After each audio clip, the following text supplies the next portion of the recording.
Hey guys, welcome back to the channel. Today I just wanted to do a quick update video on the sub. So far so good as far as the Velcro. I unplugged it just for demonstration purposes so I can show you pulling it out. This is what I did again.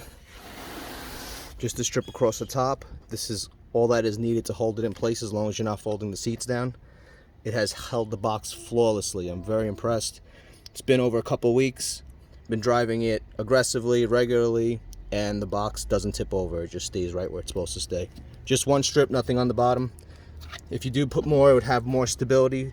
Say for instance you wanted to fold the seats down to get more sound, then this method over here wouldn't work because there'd be nothing to hold on to. So with that said, that is all good. And as far as the way the sub sounds, after about 2 weeks, this thing sounds even better than it did when I first got it. It's all broken in now. Sounds amazing. For what it is, it sounds amazing.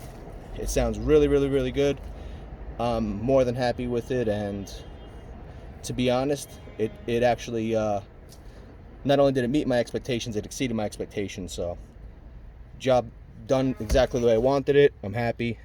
So if you guys are considering just adding some extra bass, this will definitely do the job. So if you have any other questions regarding the sub, the installation, you know, the Velcro, I could actually put a link in the description. I'll put the Velcro that I use. It was from Home Depot. That way if you guys want to use it, you can use it. Like, comment, and subscribe, and I'll see you next time.